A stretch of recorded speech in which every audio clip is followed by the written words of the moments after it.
Hey, hallo und herzlich willkommen zu diesem neuen Video hier auf meinem Kanal. Und heute wollen wir uns mal eine günstige Indoor-Überwachungskamera anschauen. Und wenn ihr Interesse habt, wie ich die Kamera auspacke, installiere und natürlich ein bisschen teste, dann ja, herzlich willkommen. Und die Überwachungskamera, die wir uns anschauen wollen, ist von Eufy, die Security Solo Indoor Cam C24. Also dieses gute Stück hier. Und warum habe ich mich dann für diese Indoor Überwachungskamera entschieden von Eufy? Weil ich da schon ein Gerät habe. Und zwar hier diese Türklinge von Eufy. Die habe ich hier auch mal vorgestellt. Ich glaube, das ist schon fast 2 Jahre her, oder? Oder anderthalb. Wie dem auch sei. Und dadurch es ja unzählig viele günstige Überwachungskameras bei Amazon gibt, die allerdings alle ihr eigenes Süppchen kochen und man dann für jedes Gerät, was man sich neu anschafft, wieder eine extra App haben muss, wo man sich dann wieder registrieren muss und tralala. Hier habe ich mich halt also für Eufy entschieden, da ich halt die App schon habe und mich da nicht mehr registrieren muss. Und somit ich die Kamera da einfach in die App mit einpflegen kann. Wie dem auch sei, wir packen jetzt die Kamera hier aus, richten sie ein und testen sie. Also kommt mit rüber und auf geht's. In Ordnung, so sieht das gute Teil aus dann, was ihr ja auch schon gerade gesehen habt. Und ja, wir haben hier eine 2K Auflösung und ist mit Android und Apple kompatibel. Diese Kamera kann Menschen und Tiere tracken. 2K Auflösung habe ich schon erwähnt.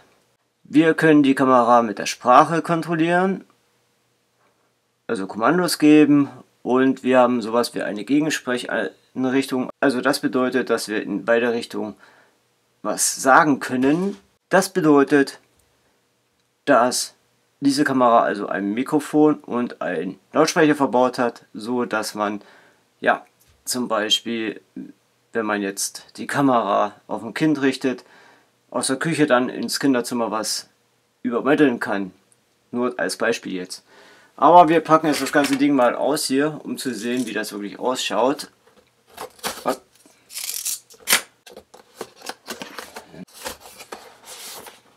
Haben wir hier eine kleine Box. Und hier drin befindet sich so einiges, wie zum Beispiel dieser Quick Start Guide. Dann haben wir hier ein Kabel, USB auf altes Micro USB, schade. Aber wie dem auch sei, wir haben hier noch ein Netzgerät mit dabei, weil diese Indoor-Kamera wird nicht per Akku betrieben, sondern muss dauerhaft am Strom hängen. Das sieht dann so aus.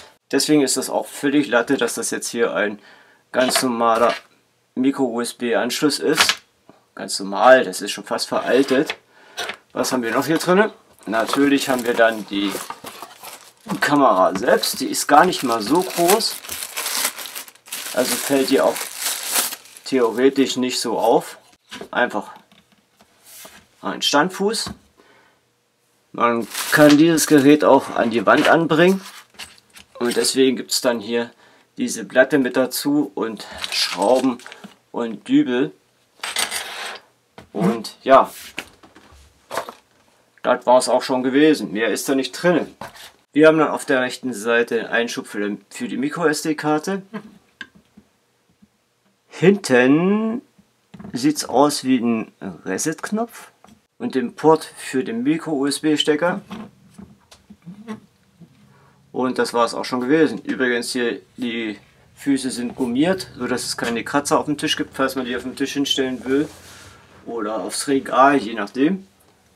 Und wir können jetzt mal die Folie hier abziehen. Schön. Hier gibt es noch so ein kleines Loch. Das scheint dann das Mikrofon zu sein. Ich denke mal, Sensoren gibt es hier auch. Und hier wird dann wahrscheinlich noch eine LED leuchten. Das gucken wir uns jetzt aber gleich mal an. Das heißt, wir schließen die Kamera jetzt erstmal den Strom an und versuchen sie dann in die App einzufügen. So, wir brauchen noch Strom. Strom haben wir. Einstecken. Zack. Aha, sie leuchtet lila. So, als nächstes werden wir noch eine SD-Karte einsetzen. Eine Micro-SD-Karte. Habe ja jetzt extra hier mal eine neue organisiert. Ist jetzt... vorsichtig. Okay. Diese Micro-SD-Karte hier ist eine U1 HC1. Also diese Micro-SD-Karte ist eigentlich nur gedacht bis zu einer Auflösung von Full HD. Und die kann ja laut Beschreibung 2K. Aber naja, ich hoffe trotzdem. Ich wollte jetzt für die Kamera nicht so eine teure Karte mehr anschaffen. Wir stecken sie also jetzt ein. So, drinne. Im Übrigen ist das kein Reset-Knopf, sondern der Synchronisationsknopf. So, als nächstes brauchen wir natürlich jetzt die App. Und das wäre die Eufy Security App. Wir öffnen sie. Und wie ihr seht, haben wir hier schon ein Bild. Das stammt jetzt von der Klingel, die ich damals Adlerauge genannt habe. Und wir wollen jetzt ein neues Gerät hier hinzufügen. Und zwar wollen wir eine Security Cam. Da. So eine wollen wir einfügen. Weiter. Schließen Sie das Gerät vor Montage an die Steckdose an und warten Sie bis blau leuchtet. Leuchtet blau. Weiter. Wir müssen jetzt also einen QR-Code scannen. Und zwar befindet der sich am Fuß hier. Und die müssen wir jetzt hier mal scannen. In Ordnung. Wir werden das manuell eingeben. Das funktioniert nicht. Und wir geben dann den Code hier ein. Zahlen, die dann hier über den QR-Code steht. In Ordnung. Nachdem mein Tablet jetzt hier gestreikt hat, werden wir das mal über das Handy machen. Also wieder da drauf. Und weiter. Weiter. Vielleicht funktioniert das ja hier mit dem Scannen. Jupp.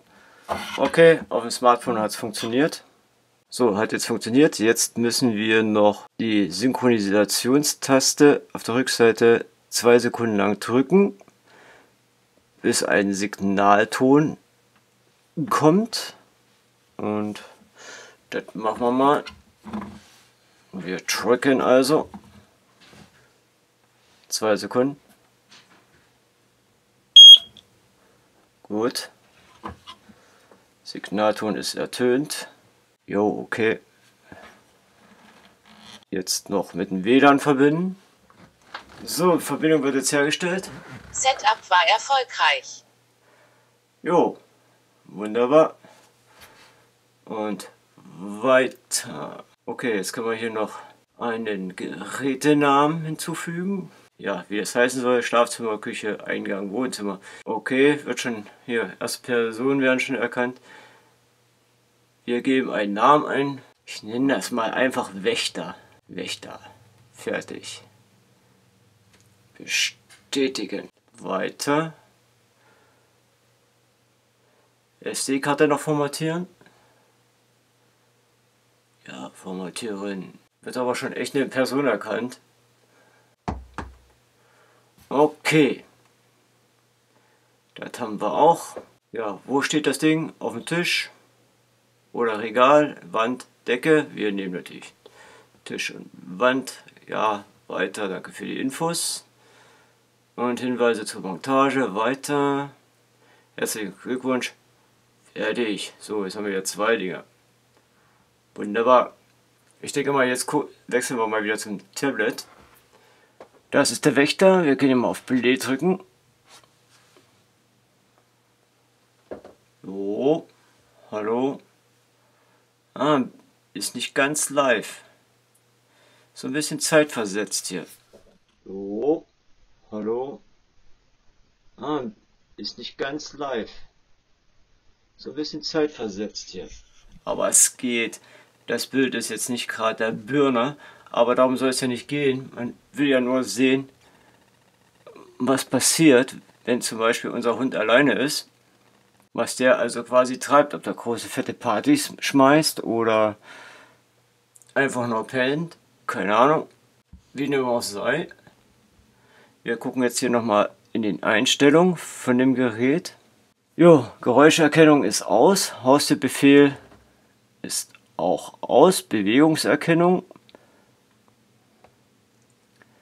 Person, Haustier machen wir mal dazu. Und dann haben wir hier die Empfindlichkeit. Und die liegt jetzt hier so in der Mitte. Ich denke mal, das lassen wir erstmal so. Wir können hier einen Aktivierungsbereich festlegen. Okay. Ja, lassen wir das mal so erstmal und wieder zurück. Ja, Videoeinstellungen. Wir haben jetzt Aufzeichnung 2K HD.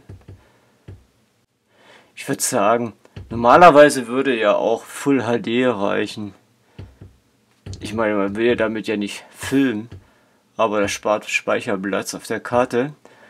Wir haben hier eine kontinuierliche Aufzeichnung. Bei 32 GB, die Karte, die ich jetzt drin habe, das wäre also 3 Tage.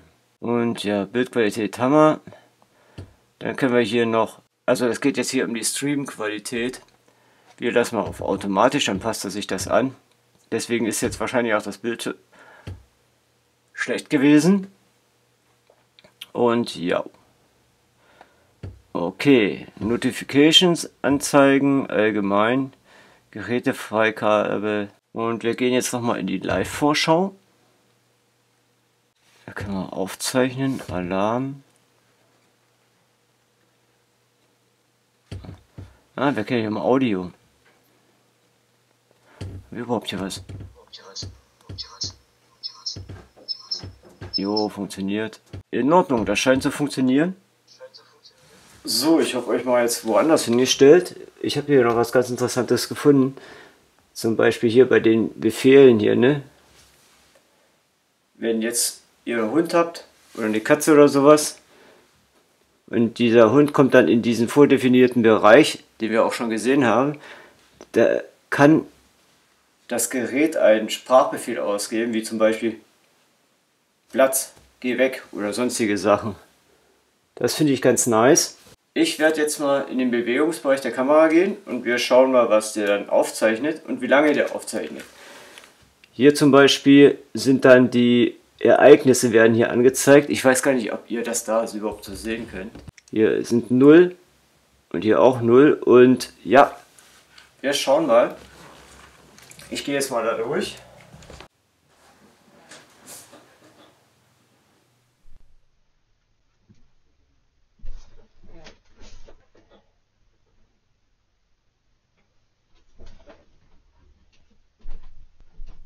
Was hat es uns jetzt angezeigt hier als Benachrichtigung? Eine Person erkannt. Wir schauen jetzt mal hier drinnen nach. So, ich habe das mal kurz gemacht bei Geräte. Es steht hier zwar jetzt noch 0, aber wir gehen hier mal drauf. Wahrscheinlich steht da 0, weil die App sowieso gerade aktiviert ist und wir gehen mal drauf. Ja. Die Bildqualität ist jetzt wirklich nicht die beste. Aber egal, es funktioniert und man sieht, was im Raum passiert. Das ist ja auch das Wichtigste. Die LED von der Kamera leuchtet jetzt rot. Das heißt, die hat jetzt eine Bewegung erkannt und zeichnet auf. Wenn sie jetzt keine Aktivität feststellt in dem Raum, dann schaltet sie ab und die LED, die da leuchtet, die wird dann blau. Ich verschwinde jetzt mal hier aus dem Raum. So, und wenn ich jetzt wieder reinkomme, sollte sich die Kamera wieder aktivieren, weil sie stellt jetzt eine Bewegung fest. Oder auch nicht. Doch, jetzt dauert ein bisschen. Natürlich ist es auch möglich, die Status-LED komplett auszuschalten. Dazu muss man dann wieder in die Einstellung von dem Gerät gehen. Unter Allgemein. Und hat hier die Option, also die LED abzuschalten. Oder halt wieder einzuschalten.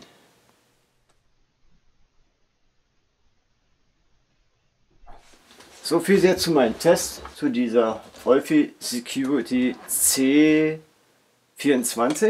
Schönes, schickes, leichtes, nettes Teil hier. Bildqualität, naja, okay, aber es reicht zu, es ist eine Überwachungskamera und man will halt damit auch keine Videos erstellen. Die Reaktion fand ich jetzt in meinem Test, also bevor die mich erkannt hat, ja, hat ein bisschen gedauert, aber vielleicht muss ich da noch ein bisschen fein einstellen. Das kann natürlich da auch dran liegen, an diesem Aktivierungsbereich. Aber ansonsten, ja, geht in Ordnung. Verarbeitung geht klar. Ich meine, das ganze Ding ist aus Plastik. Übrigens, ne, haben wir das hier hinten ist noch der Lautsprecher, das habe ich gar nicht erwähnt.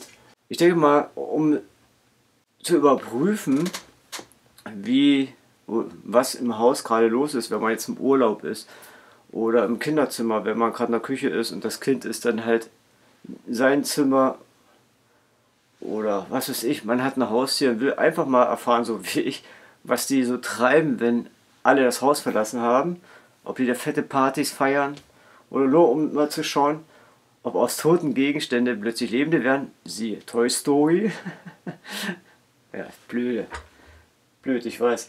Wie dem auch sei, ich denke mal, wir kommen jetzt zum Ende mit diesem Video und wenn ihr das Video hier so einigermaßen informativ fandet, würde ich mich über einen Daumen nach oben freuen. Wenn ihr auch jetzt gesagt habt, oh, die Kamera könnte was für mich sein, schaut in der Videobeschreibung nach, da habe ich einen Link zu Amazon. Da könnt ihr euch das bei Amazon, oder da könnt ihr die Kamera bei Amazon mal euch genauer anschauen. Und ansonsten würde ich jetzt sagen, vergesst mich nicht zu abonnieren. Und ich sage, Leute, macht's gut und wir sehen uns im nächsten Video hier auf meinem Kanal. Also dann, ciao.